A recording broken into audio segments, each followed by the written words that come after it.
Guyyaa har'aa hojii intala kanaa jechuudha. Haala isheen itti bilbila fayyadamtu, haala isheen itti hojii madaamii hojjettu jechuudha. Waan ajaa'ibaa jettu jechuudha. Yookaan hundi keessan soba jechuu dandeessu, yookaan dhugaadhaa hojiin ishee hojii ko fakkaata jechuu dandeessu. Hojii miidiyaa fi hojii mana madaamii. Mee ijoolleen shamarranii akkamitti wal bukkee adeemsisu laata? Taa'anii maa yeroo hojii isaanii dhiisanii miidiyaa tuttuqu mootuma hojjetaniiti miidiyaan tuttuquta. Bilbilichi biraa ammoo maal hojjeta laata? Nagaa waaqayyo sitiif baay'atu hordoftoota yeroo mul'ata akkam jirtu nagaa keessa miti. Nagaa gootii waaqatti haa tolu. Mee guyyaa har'aa jechuudha. Haala ittiin miidiyaa namootaa ilaallu, haala ittiin maatii keenya dubbisnu, haala ittiin hojii madaamii gaggeessinu jechuudha. Mee akshiniidhaan waliin argisiisna jechuudha. Asumaan immoo jechuudha intala kana baradhaan isiniin jedhaayi. Amma gabaqqaa dhimmiteetuma saayinii ishee fooxaatii walaq gochaa jirti. Ofirratti immoo ilaallatti kaameraa ilaalti haa ta'u madaamii ilaalaa jirti haa ta'u hin beeku. Amma walatteetti daftee hojii kana xumurtee eessa deemuuf jetti laata? Amma jechuudha walumaatiin waan isheen hojjettu ilaalla. Mee amma hojiin keessan amma hojii ishee fakkaata moo kan kanarraan adda laata? Mee walumaan ilaalla. Otuma hojii kan hojjettu immoo maaltu ishee mudata laata inni? Amma dhumaatti otoo daawwanne waan ajaa'ibaati jechuudha. Ajaa'iba! Gidduutti immoo kaameraa cuftee kaatee immoo sirreeffatteetti deebiteetti. Kun egaa istaayilii ijoollee madaamiiti jechuudha. Amma ofirraatii walawwalteetuma naqachaa jirti jechuudha. Maaliif ree? Jireenyichuma tokkosii waan ta'eef jechuudha. Egaa akkatti bulu abbaatu beekaa, ollaan bultee beekaa jedha Oromoon mitiire. Haalli jireenya miidiyaa fi haalli jireenya mana keessaa jechuudha wal fakkaataa.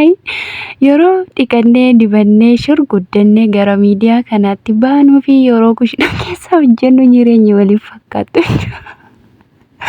Jireenyi waliif fakkaatu jechuudha.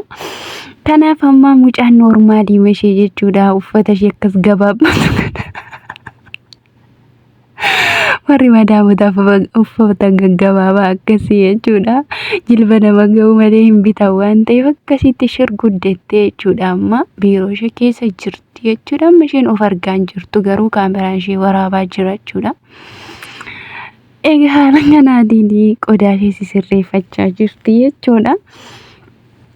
Mee otuma hojjetaa jirtu madaamitu itti dhufaa kaameraadha dhoksiti moo? Mee akkam gooti amma biiroo kana keessatti kaameraa bantee akkasiitiin hojjetaa jirti? Gudii madhaga ufte gaammoo maal gochuufi? Fooxaatiin harka bishaan xaxxar'eelaa argitanii? Gidduutti immoo suutii bilbilaa qabee jechuudha. Gidduutti immoo laayikiif komentii isinii gochuufi isa karaa feesbuukis deebisuudha, isa gara tiiktookis takka dhaquudha, isa gara yuutuubis takka dhaquudha gidduutti. Kuni sirrumaa mitiire? Mee sobadha mee isin amma jechuudha. Qubaruu rukkuchiisee jira waa ta'e arguun hin hafne. Amma jechuudha waan wayii barreessaa jirti.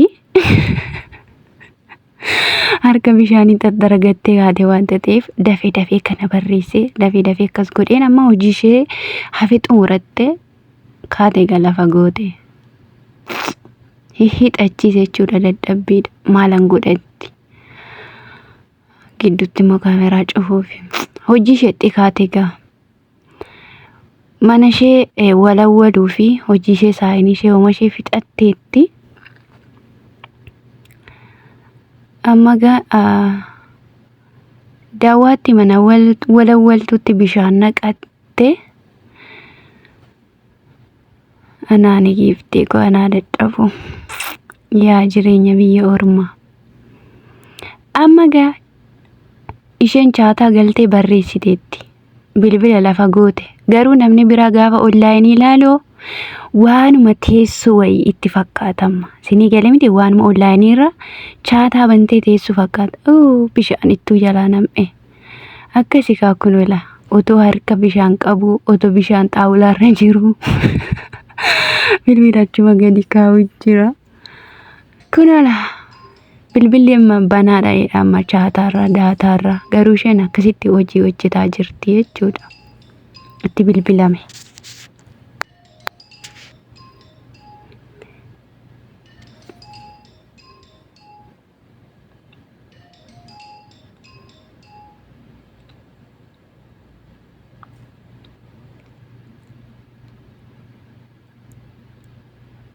Maaliif immoo daftee hin kaafne saga takka dhaggeeffatte? Biyyarraa itti dawwalame qa. Biyyarraa itti dawwalame. Wantichi siiresiidha iyyuu. Otoo waan akka jaarsaatiitti kokkolfaa eeloo itti turte. Ayyo. Oduu warra biyya keessaa gaa waan baay'eetu jira kun akkasitti amma. Yookaan ammoo bilbiluma isheen lafa gootee miisajii deebisuu diddeen itti dawwalamuu danda'a. Yookaan maatii ta'uu danda'a. Amma isheen amma utuma hojii hojjettu kunoo amma bilbilli dhufe. Bilbilli kunoo kan sammuu gammachiisu haa ta'u, kan sammuu gaddisiisu haa ta'u, waan hundumaafuu kaastee odeessaa jirti. Mataa hoqqachiiseera. Wantichi dubbii cimaa ta'uu mala. Garuu waan sin ajaa'ibu bilbilli kun akka tasaatti bilbilame jechuudha. Bilbilli kun akka tasaa bilbilame akka isheen kaameraa qopheeffattee jirtu waan inni irraa beekamu hin jiru carraamatu walirra fide jechuudha. Kanaaf isheen kaameraa ishee hin cufannee idduma fufteetuma jechuudha. Haasaa isheetti fufte jechuudha. Amma yaadni gara haasaa sanaa dhaqeera mataa koo miila koo jedhu yoona obboleessa yoo ta'e gara duwwaa hin dhufa jedha yookaan immoo yoo maatii ta'e as jedha yoo harmee ta'e immoo akkas jetti yoo abbee ta'es akkas bakka amma sinii galee mitiire haasaan maatii jira mitiire. Amma gotoo harkaan qaqqabachaa hojjechaa gurraanis dhaggeeffachaa yaadaan gara meeqatti hiramaa jirtamma. Ay jiru biyya ormaa anaan giiftii ko. Mee amma jireenya keessan jireenya mucaa kana duukaa wal fakkaata moo waliin fakkaatu jettu sin amma. Mee maal jettu? Warri keessa jirtani. Dhaggeeffachaa ammoo jirti.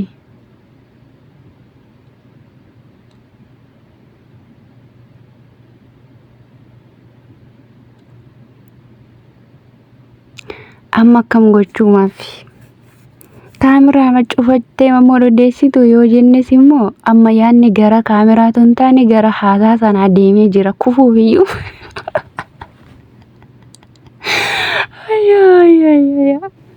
Jira mitiire yeroo hojiin sammuu nama cannaqu yeroo bilbilas bilbilamee amma sammuu isin cannaqu walitti tokko dhugaa.